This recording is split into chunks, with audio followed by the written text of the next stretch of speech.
What in tarnation is a fossil word? What on earth is a petard, and how could you be hoisted by yours? Why do figments only appear in our imaginations? We shall not give you short shrift as we attempt to eke out another wordy, nerdy episode of Words Unravelled.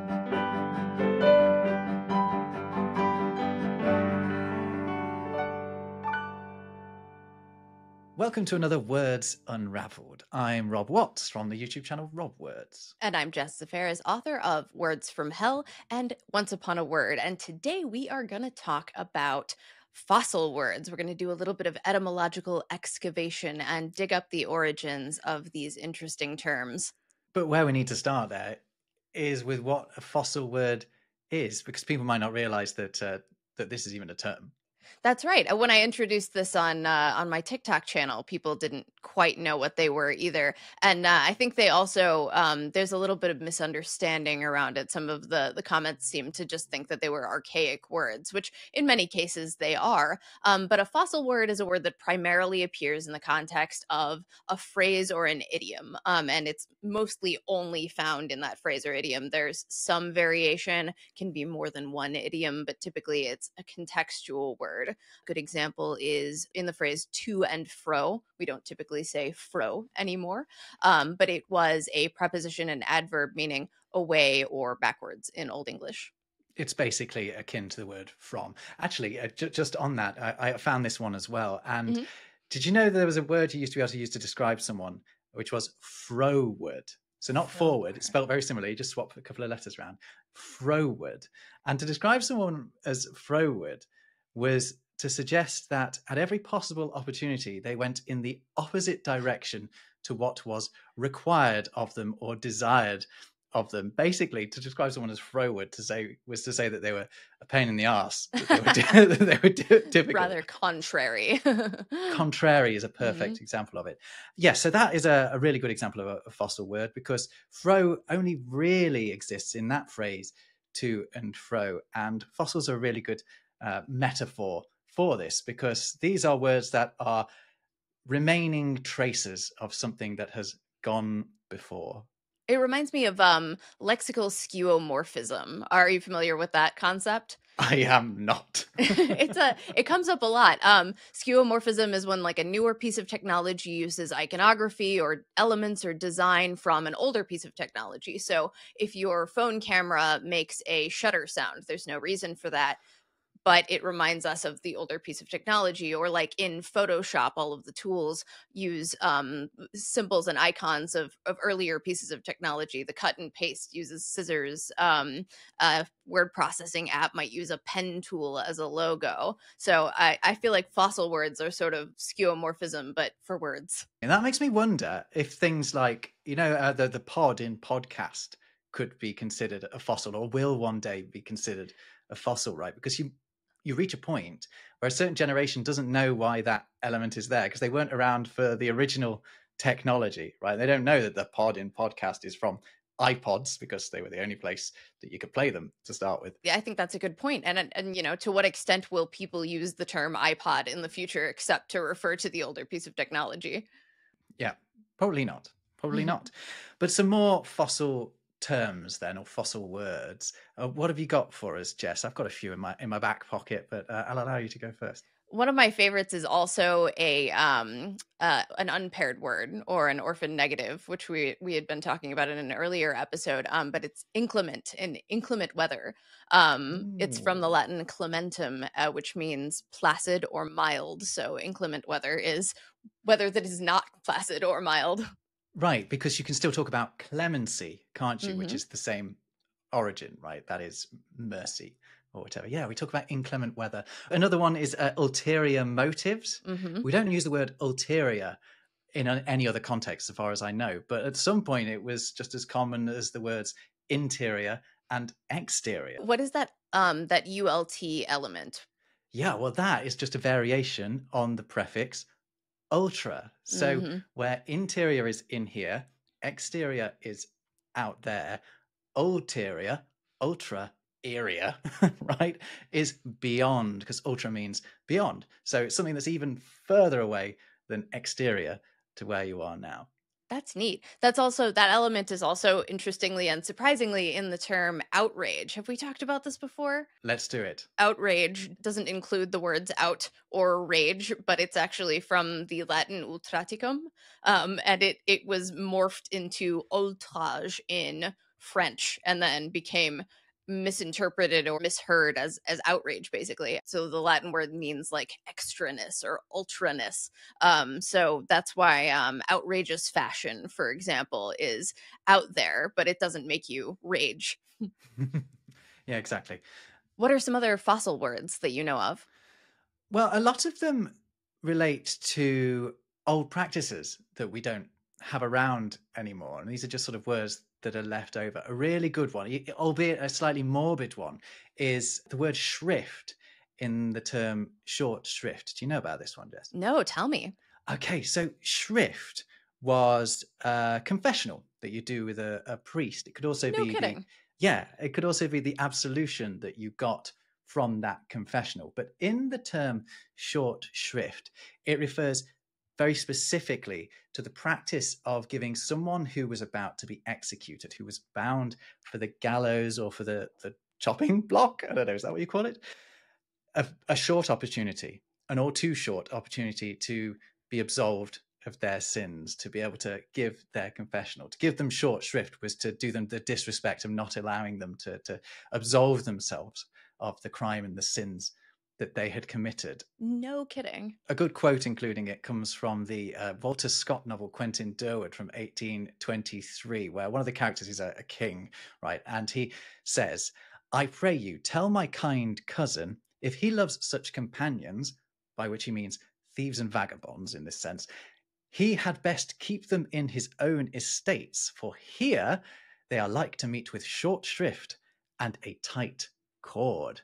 So he's saying Ooh. that he would be ruthless with these thieves and vagabonds. He would give them little opportunity to absolve themselves of their sins before they're given the tight cord of the rope of the gallows.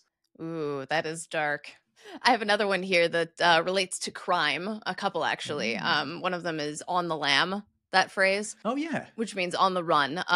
Lamb here is a little unknown, but there are a couple interesting possibilities. In the Elizabethan era, it was lamb was both a verb meaning to beat and a noun meaning a heavy blow. So on the lamb, which was originally American crime slang, might literally be implying the same thing as the term like beat it for getting out real quick, absquatulating, so to speak.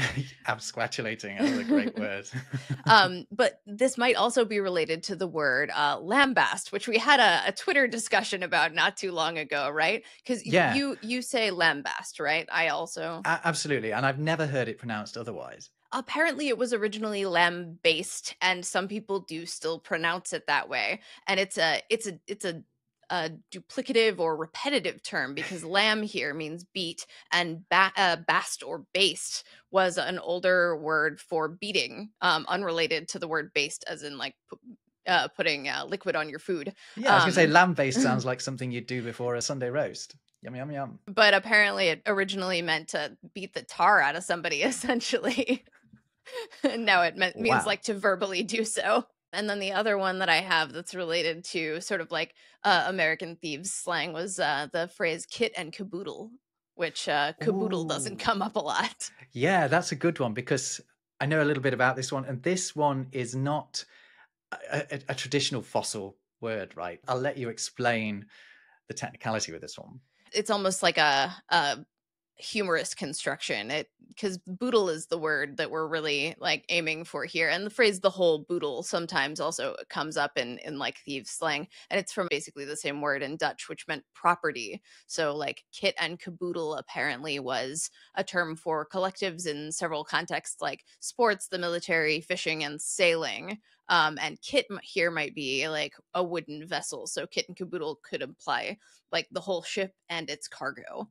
Yeah, I think the "k" is just there to give it a sort of flourish, right? To make it a bit more satisfying to say kit and caboodle, because boodle is not a word in Hmm. English, right? There's this Dutch word boodle, but it doesn't exist in English. So why not add a "k" to the front of it if we're playing with words that don't really exist? And that's what Right. makes this. They call this a born fossil, right? A word that only exists in a certain context, but has never existed outside of that context. I've got a few more of these actually. Nother is a really modern, well, I think of it as a modern one, A right? whole nother. That is the only context in which the nonsensical word nother ever appears, right? Because you never have to split another up in that way. It's also a nice modern example of rebracketing, isn't it? That's what I was thinking. Happening before our eyes. And druthers is another Mm-hmm. one. To have one's druthers is actually have one's would rathers, I understand. That comes up in the American South quite a lot. Yeah, actually, it's not a term that I knew before I came across it while looking up these born fossils. But those are born fossils, so they haven't existed in the sort of wider language. But there are plenty of other fossil words that had these sort of traditional ones we've been talking about. And I already gave quite a morbid one. Can I give another morbid one? Yeah, let's hear it. Before we move on, what a treat for listeners and viewers as Rob takes us through all of the most depressing words that he can think of. Okay, this one is death knell. You don't talk about a knell in any other context, do you, other than death knell? No, I don't think so. So a knell is a tolling of a bell, a ringing of a bell, a slow and sort of mournful ringing of a bell. And a death knell is the ringing of a bell when someone has died. This is an old practice. If someone died in the village, they would ring the church bells slowly to announce the fact that someone had died. And they would also do the same during the funeral. And that's where death knell comes from. They would also describe this ringing of the bell as the passing bell or the death bell. But yeah, if you say it sounds the death knell for something, what you're saying is, it marks the passing of that thing. It is really the final nail in the coffin, the straw that breaks the camel's back. I mean, we can go for all sorts of alternative idioms for that one. The only context in which I can think of knell being unfossilized is in Edgar Allan Poe's The Bells. And it's got that repeating bells, bells, bells, and at one point it says keeping time, time, time as he knells, knells, knells. That's lovely, isn't it? Mm-hmm. Isn't that nice? And we should, I suppose, caveat everything that we've talked about with the fact that if someone does have an extraordinary wide vocabulary, then they might be using some of these words, but general usage that they're not going to use that often. One thing that I've noticed lately is some of them tend to become unfossilized if we start using them in sort of a tongue-in-cheek way. One in particular is vicarious, which is typically used in the phrase like living vicariously, but lately people have started applying vicarious to other things. You're vacationing vicariously on behalf of someone else or something along those lines. And that one's also kind of funny because although we typically associate vicarious behaviors with living, it was originally applied to dying, Jesus dying vicariously for humanity's sins.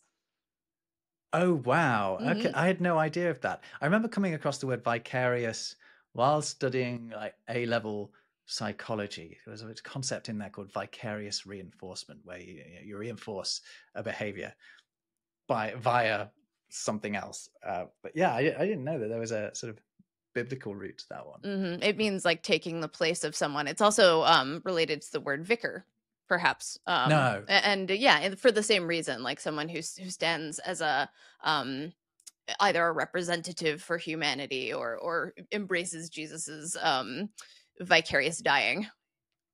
Oh, right, right. So not like a sort of vicarious conduit of the word of God or something. I mean, I'm sure same concept there. Yeah, that's nice. Vicar and vicarious are related. That's if I take nothing else away from this episode, I'll be happy with just that.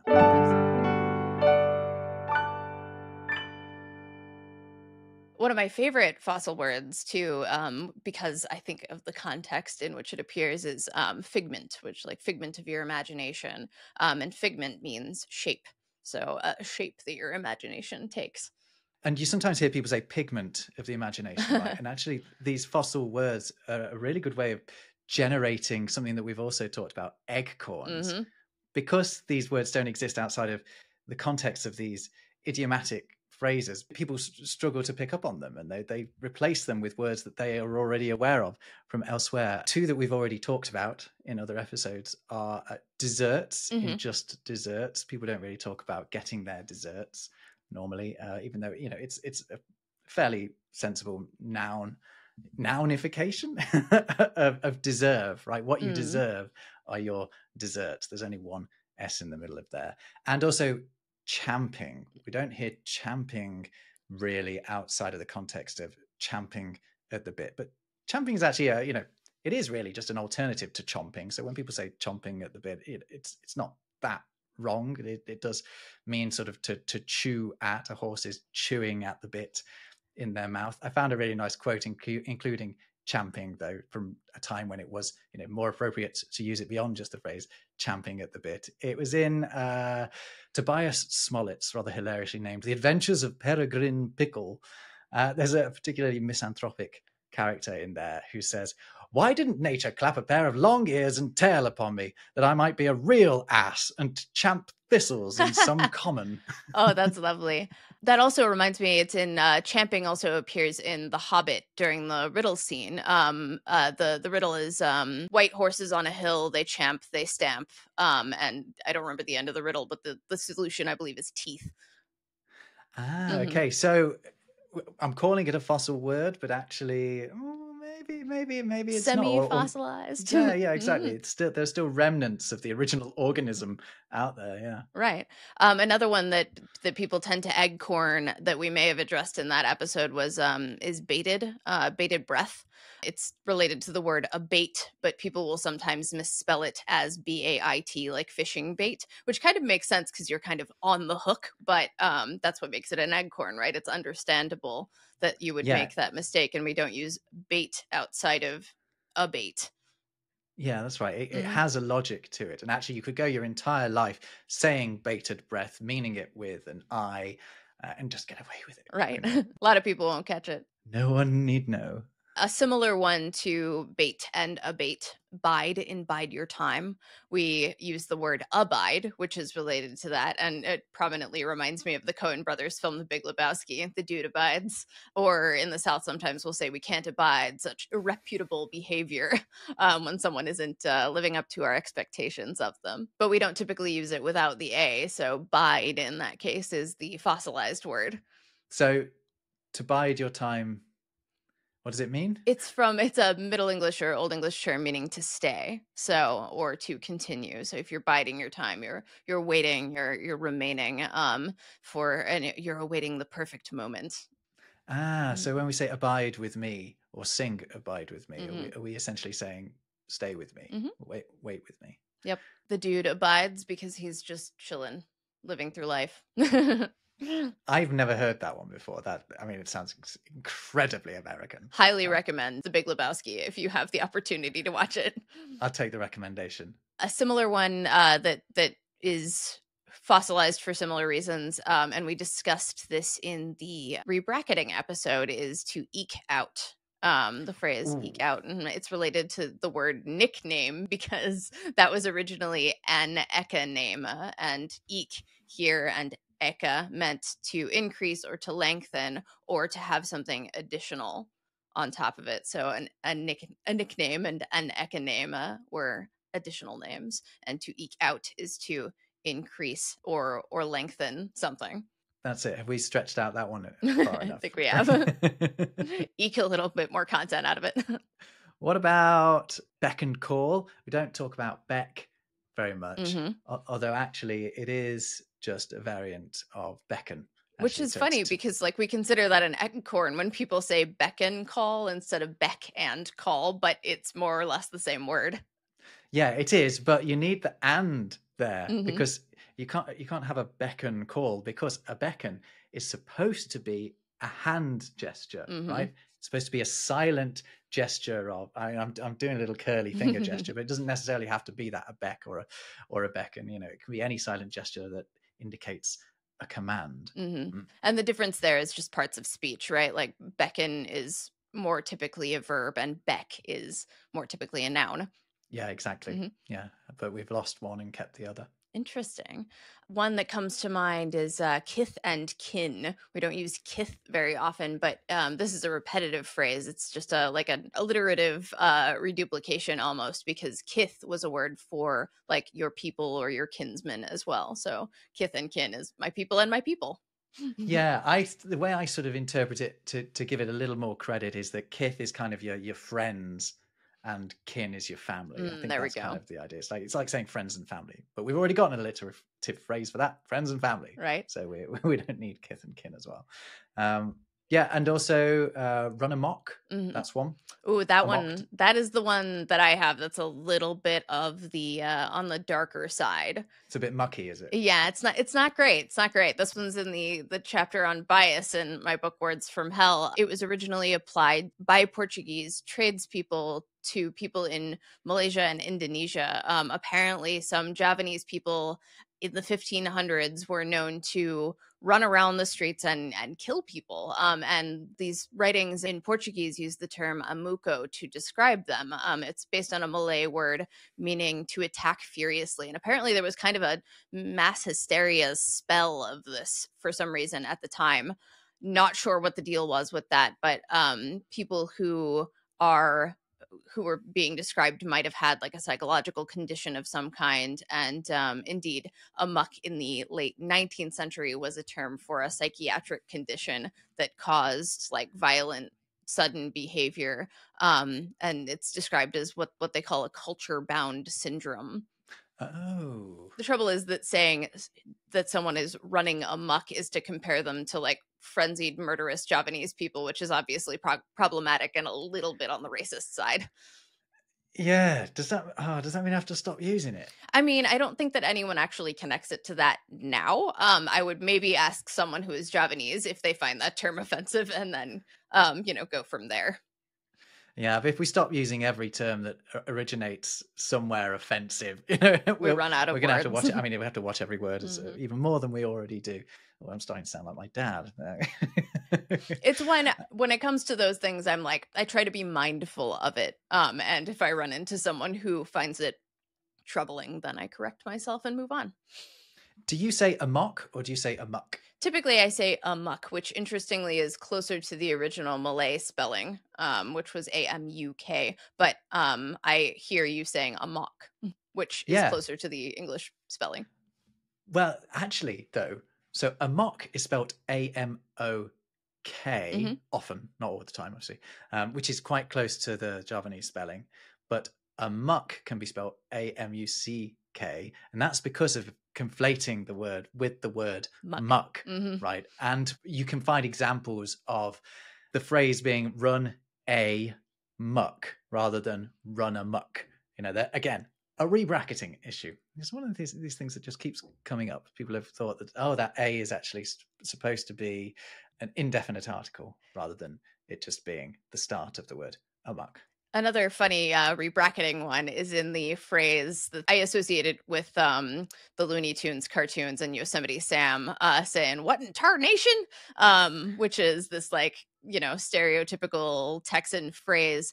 But it's kind of funny. It's a rebracketing of the phrase "by the eternal," which was then shortened to tarnal, like he paid a tarnal high price for his dilly-dallying, you might say, something like that. But then it probably has influence from the term darnation as well, which was like a softening or a minced oath variation of damnation. Damnation. What in tarnation? I think that one maybe counts as one of those born fossils. Yes, As absolutely. well, right? Because it doesn't exist in it. It's never existed in broader English other than in that context. But I'm glad it does exist. Right, I love that one. How would Yosemite Sam be able to swear on children's television?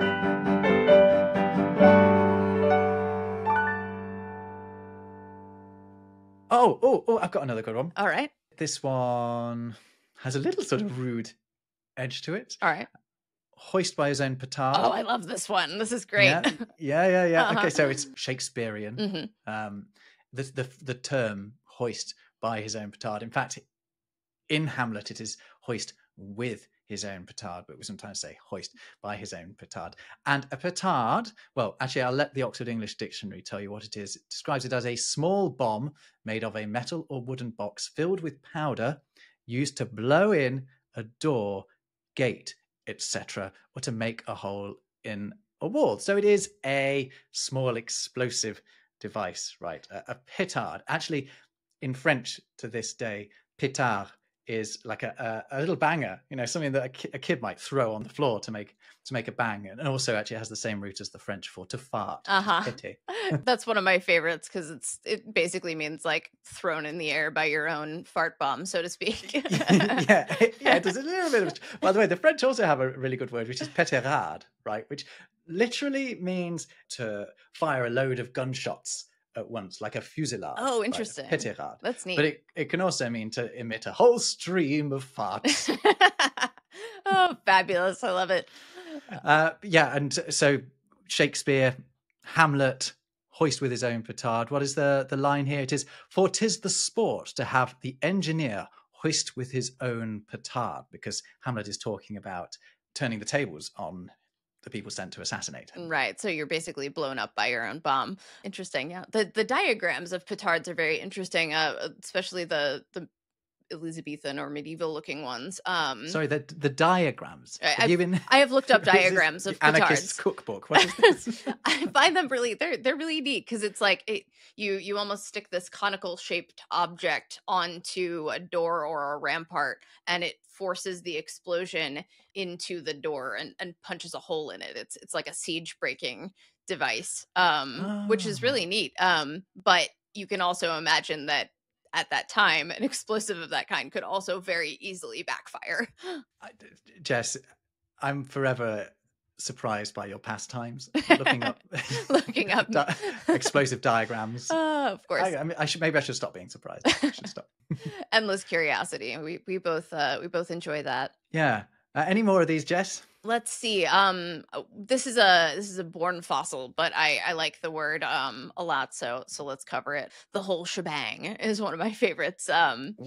No one knows exactly where shebang came from. Probably fanciful. That SHE ending is sometimes used for emphasis on other words.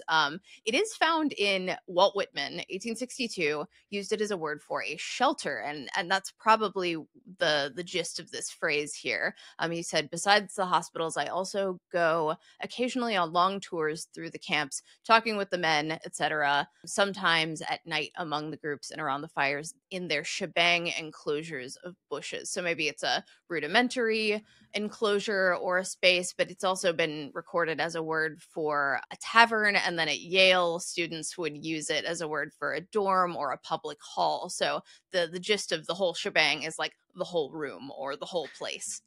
I was interested to hear you say that it had been used to mean tavern, because it reminds me a lot of the Irish word shebeen, which is also used in South Africa to describe a sort of informal bar, right? An illicit bar, I suppose. Yeah, they may be related. Absolutely. Yeah, it's not a big leap, is it? And I actually can't think of another word that is closer to shebang than shebeen.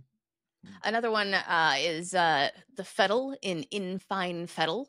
Oh yeah, what on earth does that mean? A fettle in this context means like condition or shape, and apparently this is a Lancashire dialectical word for that, probably from the Old English word for like a girdle or a belt, interestingly. So I guess if you're in fine fettle, you're like buttoned up. And indeed, if you are in fine fettle, you could be described as hale and hearty. And hale is another fossil word, that specifically that spelling HALE, because hale means really healthy, and it means free from injury, because it's thought to perhaps be a Scots version of the word whole, right? And whole in Old English could not only mean entire, but it meant free from injury. It meant you were, physically whole. You hadn't got any bits that had fallen off. Right. Hadn't got any big gashes down the side of you or anything. You were hale and hearty. Oh, that kind of reminds me, just going back real quick to hoist by your own petard. One of my favorite facts about the word hoist is that it is the verb form that corresponds to the noun heist. So a heist is literally like lifting something, so to speak, which, you can also say that like stealing something is to lift it off of someone. Same idea. Or you hold up a bank, right? Exactly. Which is to commit a heist. Interesting. Yeah, commit a heist. I like it. I love this stuff. I love when all these words all come together in this neat little packet. Another one, batten down the hatches. Ooh, yeah. What is battening? Yeah, well, actually, you can think of the word baton, right? Mm-hmm. Baton, and you think of a big sort of, I don't know, big wooden or metal bar or something. And actually, what a baton is a big wooden block that's used to hold down, a door. That one's spelled Batten. Is that right? That's right. Yeah. So baton is Mm-hmm. Baton, right? And batten down the hatches is Batten. Although Interesting. I bet you any money that that's been eggcorned. Oh, probably, yeah. And that feels like a French versus English spelling, too, of similar ideas. They could very well be the same word, actually. Another one is the lo in lo and behold. We see that in the Bible unfossilized in other contexts, but if you're just talking in like everyday speech, typically you would only use lo in lo and behold, and that's it's a verb form of the Old English word for to look. And it could mean basically anything. Like it was just an exclamation. It could be excitement. You could say it in greeting. You could say it in surprise and joy and grief. Just whatever tone of voice you put on low, it can mean whatever you want. That's brilliant. Mm-hmm. Do you have any more? Sure. Let's see. I have two more, I think. One is the turpitude in moral turpitude is from the Latin turpus, meaning vile, foul, or ugly. So moral turpitude is literally utter depravity and vileness. I don't like that. I don't even like the sound of the word turpitude. I don't know. I don't like it. So I'm not surprised to find that it means something foul. I agree. A little slightly better one, a little tidier, is spick and span. Do you know what spicks and spans are? Well, I hope spick means It's something not. other than It is fortunately not related to the cultural term. It's not a slur in this context, fortunately. Good to know. It was a word for a nail, and then a span was a word for a wood chip. And the idea here is something that's freshly cut from a workman's hands, like a brand new nail or a freshly chipped piece of wood. And this is both of these are Germanic and probably from Old Norse, but span also appeared in the phrase, the 17th century phrase span new, which meant the same thing as brand new. Same idea with brand new too, is like a freshly hot branding iron. So does that mean that's kind of a double fossil word there? That's two for the price of one in spick and span. Indeed. Very good. And lo, have we reached the end of this edition of Words Unravelled? I think we have uncovered most of these words of yore. There's another one for us. Go on. One last bonus. It literally means of years, and it's from the Old English word for formerly or in former times. Oh yeah, and while we're talking about time spans, in the offing is another one as well. We don't talk about the offing, but the offing just means the near future. Offing to me sounds like murdering someone. Yeah, it does. Luckily, it doesn't mean that. That's good. So I guess we hope you will join us in the offing for another episode of Words Unravelled very soon. And if you can think of any other fossil words and want to know about their origins, let us know in the comments if you're watching on YouTube, and drop us an email at wordsunravelledpod@gmail.com.